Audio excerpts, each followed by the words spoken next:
I've been presenting most of the 40-day job search from a best case position. I do this because I want to encourage you to expect success in your upcoming work search and to give you every reason to be optimistic about getting hired by a great employer and then fulfilling your career potential. However, for a training program to be truly inclusive, I need to tell you about some of the problem areas that can sometimes derail you, and these challenges often crop up during a hiring meeting.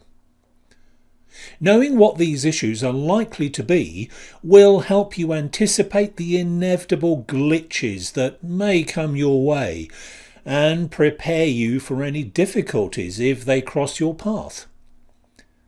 In my experience, there are half a dozen situations that can interfere with a hiring pitch, and they are poor preparation on your part, insufficient time available to you, mismatched expectations, disagreement on the problem, refusal to accept the solution, and a not hiring now position. This is day 36 of the 40-day job search.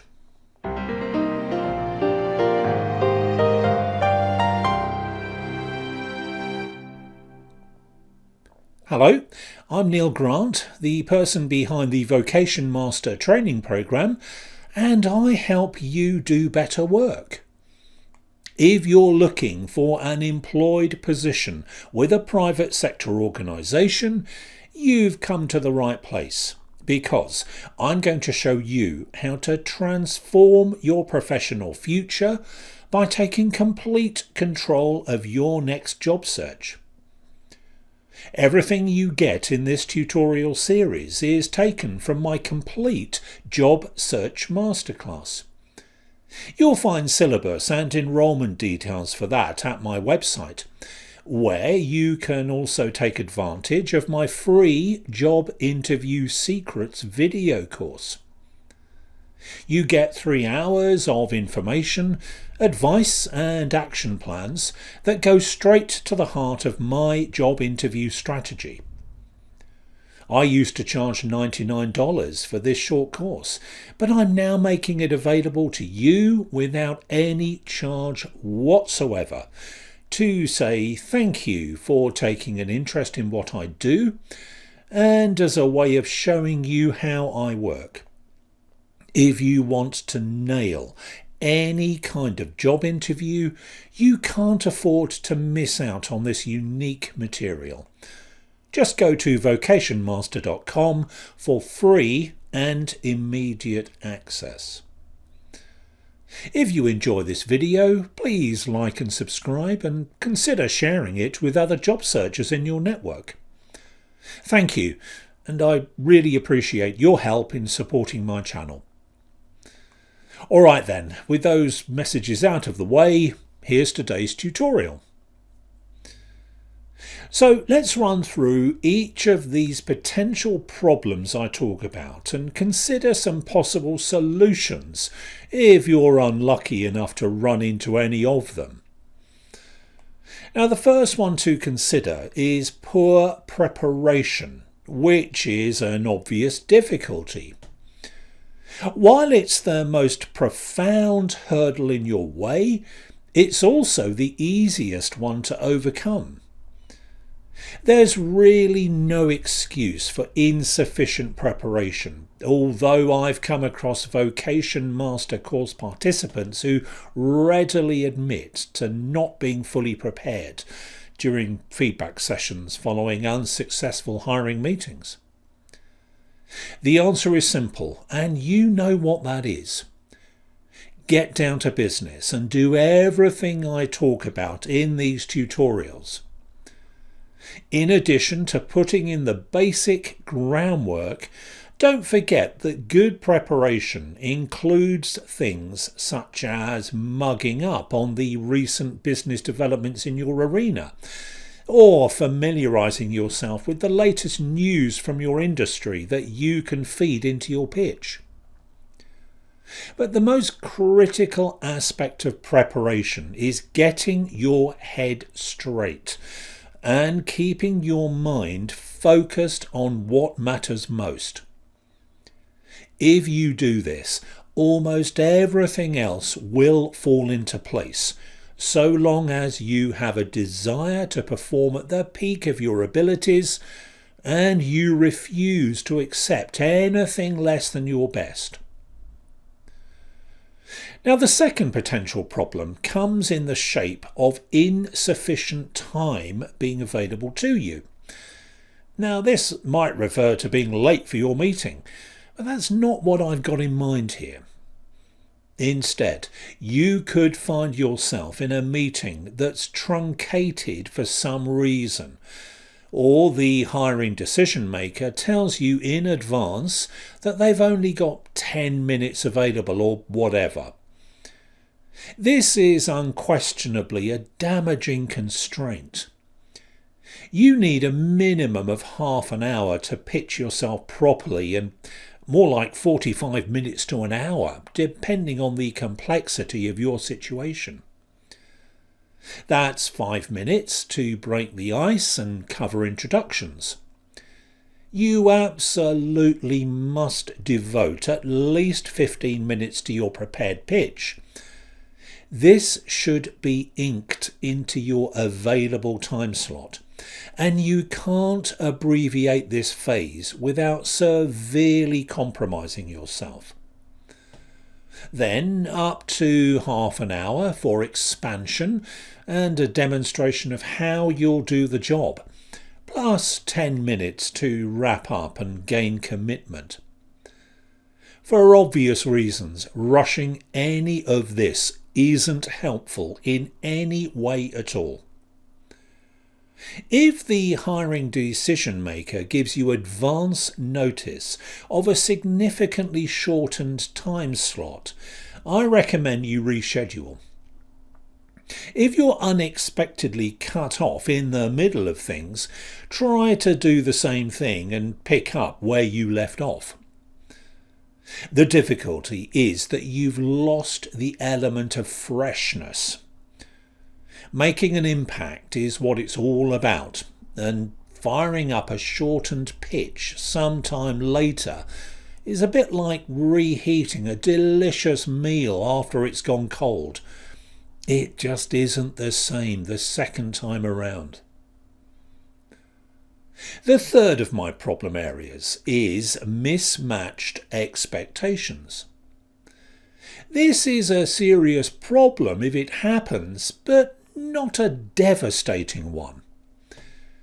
By mismatched expectations, I mean that the decision maker doesn't realise why you're having the meeting. This is usually because you or your personal contact who's introduced you have failed to communicate effectively. The typical result of this failure is that the decision maker thinks this is going to be an informal get-to-know-you type meeting, rather than one in which you want to talk about important work possibilities. If it becomes evident that this is the situation, it's a judgment call about whether or not you want to deliver your full pitch at this time. On balance, I think it's better to only do so when the decision maker is primed for a serious conversation. Otherwise, you risk losing your best shot at this employment target. This is why you must spell out your purpose right at the start, and that means totally nailing the introduction stage of the hiring meeting. You must seize control of the agenda at all times, so you should also assert yourself immediately the meeting begins. Don't be a shrinking violet who doesn't state your case up front, thereby allowing for the possibility of the decision maker getting the wrong end of the stick.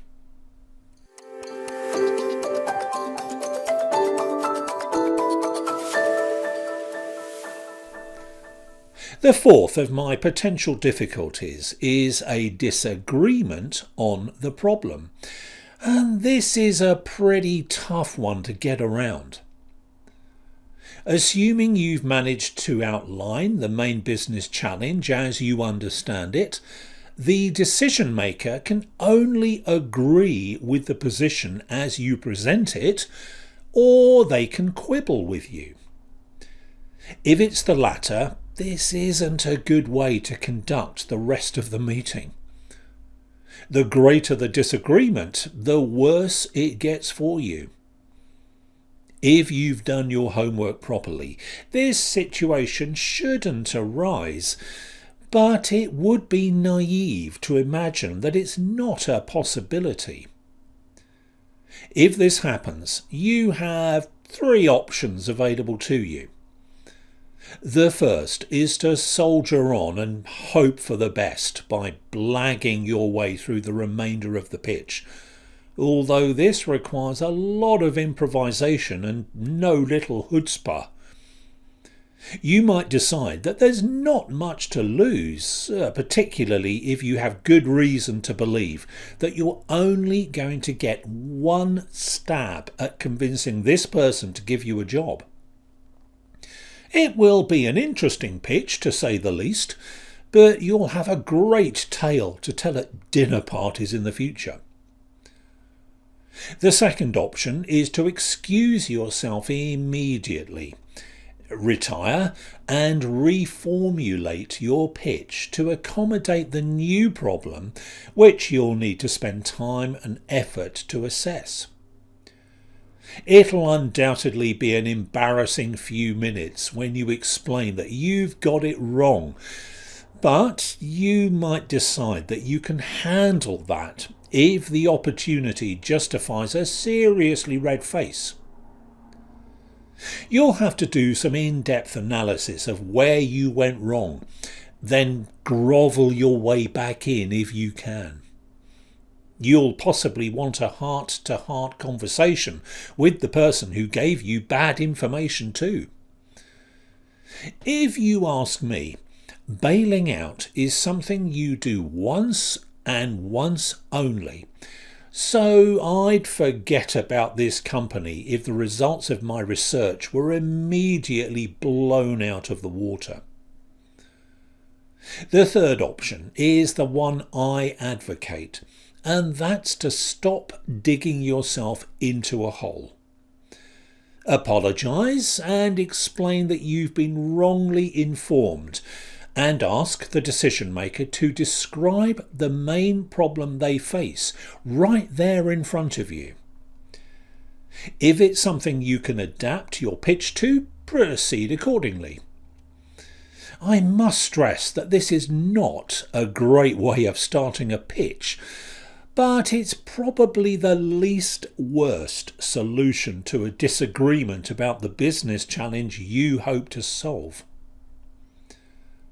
The fifth problem is a refusal to accept the solution. This is far worse than the decision maker disagreeing with you about the business problem. Your entire pitch is predicated upon them accepting the solution and the problem, and without both you're as good as sunk, especially if your proposed solution is the sticking point. There's some leeway if there are only a few minor technicalities involved, particularly if these are logistical rather than strategic.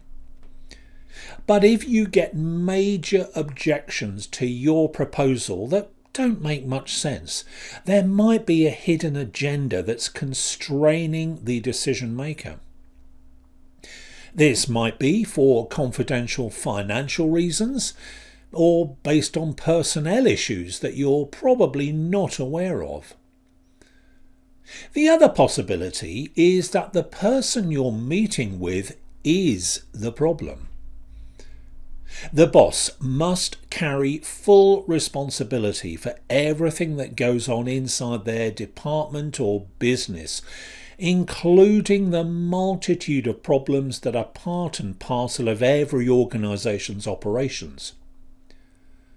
If they acknowledge a problem but willfully refuse to consider a reasonable solution, and there doesn't seem to be any other option available to you, it's probably time to walk away.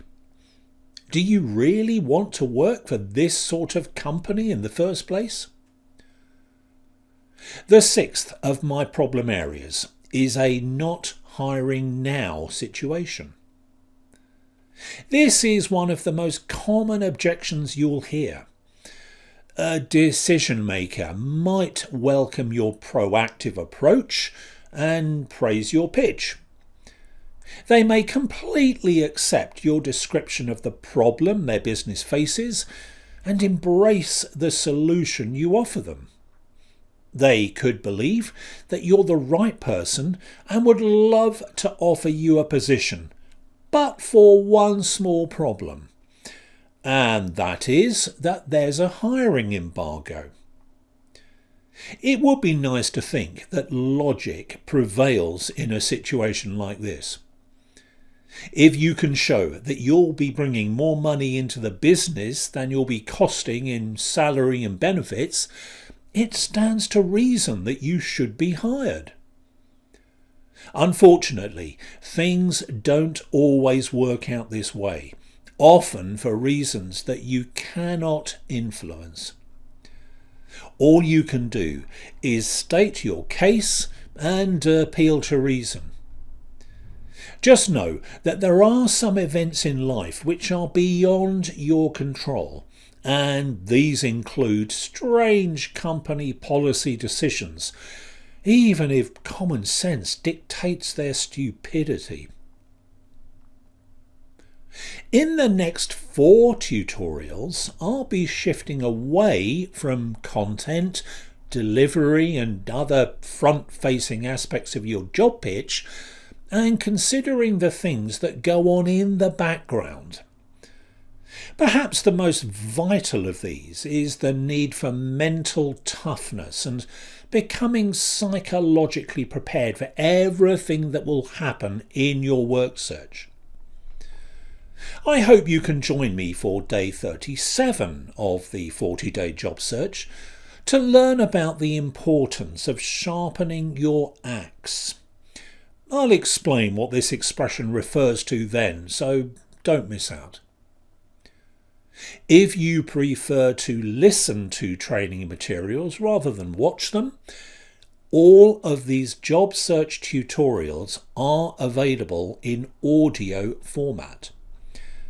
Search for the Vocation Cast wherever you get your podcasts and via my website, of course. Thanks for being with me. I'll see you again soon. Bye for now.